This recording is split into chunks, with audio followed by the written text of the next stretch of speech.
Hello guys, welcome to technical minds. कैसे हैं आप सब लोग। तो गाइस आज की वीडियो में हम देखने वाला एम्प्लॉय मैनेजमेंट सिस्टम की पीपीटी कैसे बनाते हैं। बनी हुई है मेरे पास पीपीटी। उसमें क्या क्या डिटेल्स ऐड करनी होती है और कैसे उसको प्रेजेंट करना होता है अपने कॉलेज में, क्या क्या गलतियां हमको नहीं करनी होती हैं और किन किन चीज़ों का ध्यान रखना होता है, कौन कौन सी डिटेल्स उसमें ऐड करनी है ताकि आपकी पीपीटी और भी ज़्यादा अच्छी लगे, ठीक है, कॉलेज में। और गाइस वीडियो प्लीज़ आप पूरी एंड तक देखना। और गाइस बता दो, आपको इस पीपीटी को डाउनलोड करने का लिंक आपको नीचे डिस्क्रिप्शन में मिल जाएगा। आप वहां से जाके उस लिंक पर क्लिक करके बिना किसी प्रॉब्लम के इसको डाउनलोड कर सकते हो, ठीक है। और अगर डाउनलोड नहीं हो रही है, कोई इशू आ रहा है गाइस, आप मेरे से इंस्टाग्राम पे कांटेक्ट कर सकते हो। इंस्टाग्राम का लिंक आपको नीचे डिस्क्रिप्शन में मिल जाएगा, ठीक है। एंड गाइस एक बात और बता दूं मैं आपको, मैंने यहाँ पे एम्प्लॉय मैनेजमेंट सिस्टम का कंप्लीट प्रोजेक्ट भी बनाया है जो कि सी लैंग्वेज में है, ठीक है। ये प्रोजेक्ट है, आप लोग इसको चेकआउट कर सकते हैं। लिंक मैं इसका नीचे डिस्क्रिप्शन में दे दूंगा, ठीक है। मैंने 2 पार्ट में बनाई थी वीडियो, कंप्लीट कोडिंग करके बताई थी। और गाइस इस प्रोजेक्ट की मैंने प्रोजेक्ट रिपोर्ट की वीडियो भी बनाई है, वो यहाँ पे आपको मिल जाएगी, ठीक है। मेरे चैनल पे जाकर आप चेकआउट कर सकते हैं। और इन दोनों को डाउनलोड करने का लिंक गाइस आपको नीचे डिस्क्रिप्शन में मिल जाएगा। तो गाइस आपके पास प्रोजेक्ट भी हो जाएगा, प्रोजेक्ट रिपोर्ट भी हो जाएगी और पीपीटी की वीडियो तो आप देख ही रहे हो, ठीक है। तो कुल मिला के गाइस आपके पास कंप्लीट पैकेज हो जाएगा अगर आप एम्प्लॉय मैनेजमेंट सिस्टम का प्रोजेक्ट अगर करते हो तो, या फिर कॉलेज में सबमिट करने जा रहे हो तो, ठीक है। तो तीनों को डाउनलोड करने का लिंक गाइस आपको नीचे डिस्क्रिप्शन में मिल जाएगा। आप बिना किसी प्रॉब्लम के वहाँ से डाउनलोड इसको कर सकते हो, ठीक है। तो फर्स्ट स्लाइड तो आपकी इस तरह से आ जाएगी। सेकेंड स्लाइड में गाइस आपका कॉलेज का नाम, प्रोजेक्ट का नाम, आपकी प्रोजेक्ट आईडी, फैकल्टी, आपका मेंटर और आप जो भी सबमिट करो आपका नाम अगर वहाँ पे डिटेल्स आती हैं, ठीक है। तो हमारे यहाँ पे थर्ड स्लाइड जो आती है गाइस, वहाँ पे आता है इंट्रोडक्शन एम्प्लॉय मैनेजमेंट सिस्टम का। तो एम्प्लॉय मैनेजमेंट सिस्टम देखो मैंने यहाँ पे मेंशन किया, employ management system is a distributed application deployed to maintain the detail of employ working in the organisation. It maintain the information about the personal and official detail of the employ, ठीक है। तो simple हमने यहाँ पे वही detail add की हैं जो भी हमारे प्रोजेक्ट में सिंपल डिटेल्स होते हैं कि हमारे प्रोजेक्ट में जो भी आपने कोडिंग की है, जो प्रोजेक्ट आप कर रहे हो उसमें एम्प्लॉय मैनेजमेंट सिस्टम का क्या काम है कि वहाँ पे हम लोग जो हैं पर्सनल डिटेल्स को, जो ऑफिस की डिटेल्स है उनको मेंटेन कर सकते हैं, ठीक है। एंड हमारी फोर्थ स्लाइड आती है, नेक्स्ट स्लाइड है guys, objective of this project. This main objective of the system is to computerise the maintain of the employ details and leave section in the company. Main objective हमारा ये है कि यहाँ पे हमने एम्प्लॉय के data base को, जो उसके एम्प्लॉय का डेटा उसको वेल डिजाइन किया, मतलब बहुत अच्छे डिजाइन करके उसको अपने डेटाबेस में स्टोर किया है। और अपने प्रोजेक्ट में लीव सेक्शन को भी ऐड किया जो भी कंपनी में लीव होती हैं, ठीक है। एंड गाइस जो हमारी नेक्स्ट स्लाइड आती है वो आती है स्ट्रक्चर ऑफ द प्रोजेक्ट। सो हमने अपने प्रोजेक्ट में 3 मॉड्यूल ऐड किए थे गाइस, जो कि एडमिन था, एम्प्लॉय मॉड्यूल था, लीव मॉड्यूल था, ठीक है। और ये मॉड्यूल गाइस आपको जब प्रोजेक्ट डाउनलोड करोगे, आप जो लिंक मैंने नीचे दिया है प्रोजेक्ट को डाउनलोड करने का, वहाँ पे आपको जब आप उसको रन करोगे देव C++ सॉफ्टवेयर में, तो आपको वहाँ पे क्लियरली दिख जाएंगे 3 मॉड्यूल, ठीक है। तो जो एडमिन मॉड्यूल था गाइस उसमें हम क्या कर रहे थे, एडमिन क्या करता है, एडमिन सिंपल आपका जो एम्प्लॉय मैनेजर होता है, उसका स्टाफ होता है, उनकी डिटेल को एडिट, अपडेट, क्रिएट, डिलीट और उसके रिकॉर्ड को चेक कर रहा था वहाँ पे, ठीक है। और जो एम्प्लॉय मॉड्यूल था, एम्प्लॉय मॉड्यूल में क्या कर रहे थे हम, एम्प्लॉय जो था आपका, it content detail of employ who are levied.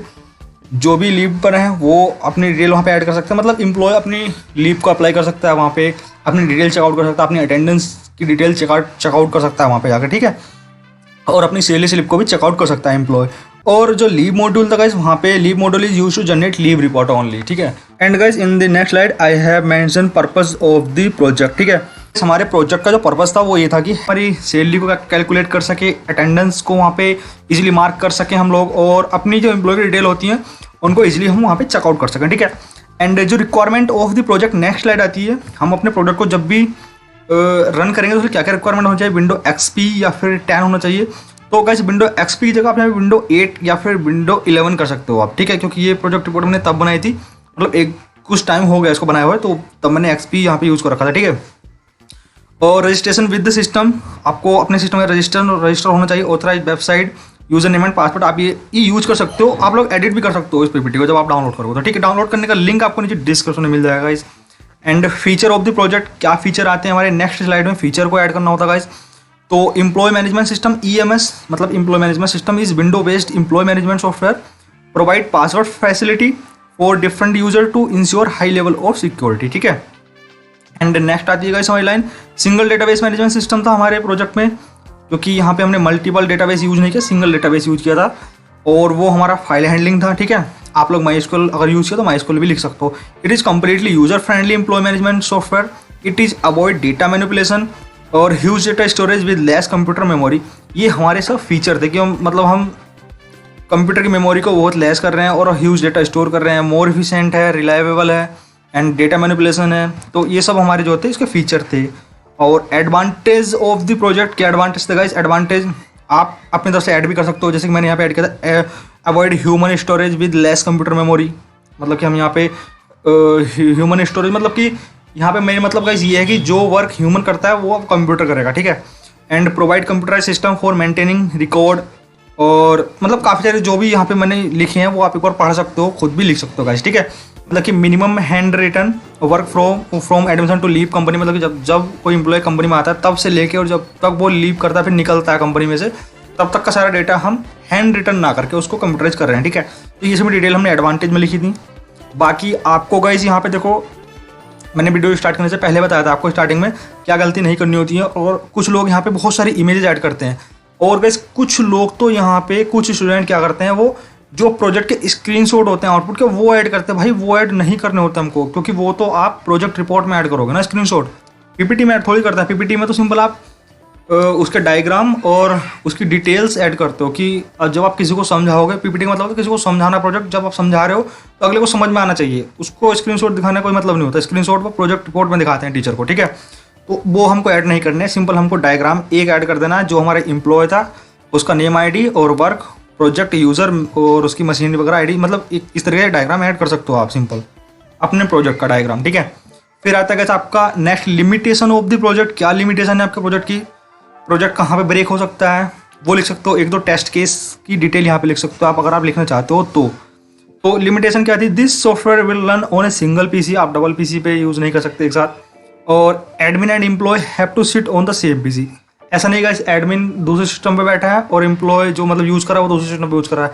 तो इस सॉफ्टवेयर की ये लिमिट है कि एक ही सिस्टम पे दोनों होने चाहिए। एक बार पहले आप एडमिन को चेक कर लो, उसके बाद एम्प्लॉय उस सॉफ्टवेयर को चेक कर लेगा, ठीक है। नो नेटवर्क कनेक्शन, यहाँ पे कोई नेटवर्क कनेक्शन की जरूरत थी नहीं हमको। नेक्स्ट स्लाइड है गाइस, उसमें हमने डिटेल ऐड की है future scope of the project. जब आप इसको अपने टीचर को समझाओगे तो आपको वहाँ पे फ्यूचर स्कोप भी बताना होता है क्या है, ठीक है। तो फ्यूचर स्कोप गाइस आप एक बार पढ़ लेना, मैं आपको मॉरल बता देता हूँ। फ्यूचर स्कोप में हमने सिंपल कुछ डिटेल ऐसी ऐड की है जो हम फ्यूचर में लाने वाले हैं। जैसे कि अभी हमारे प्रोजेक्ट में चैट का मतलब जो चैट करते हैं हम लोग, वो फंक्शन भी आने वाला है। तो इस तरीके से जो भी डिटेल आप कुछ ऐड कर सकते हो, जो भी डिटेल आने वाली होती है, ठीक है। जैसे मैंने सेकंड लाइन लिखी है, second point, employ billing system will enable the employ and company start to make thing faster and can get information quickly. If we want any information about employ we can access it quickly, ठीक है। तो मतलब ये detail हम add करने वाले हैं और अपने प्रोजेक्ट में फ्यूचर में। एंड नेक्स्ट स्लाइड आपको ऐड करनी है, थैंक यू। तो गाइस देखो, सबसे पहली बात जो आती है पीपीटी जब भी आप बनाते हो, तो मैंने काफ़ी स्टूडेंट्स के देखी है पीपीटी, वो बहुत ज़्यादा उसको मतलब कलरफुल बनाते हैं। कलरफुल आई मीन कभी ब्लू कलर कर दिया, डार्क ब्लू, आप लोग समझ सकते हो। तो काफ़ी कलरफुल और काफ़ी इमेजेस उसमें यूज़ करते हो गाइस। वैसी पीपीटी नहीं बनाते, वैसी पीपीटी अच्छी नहीं लगती है, ठीक है।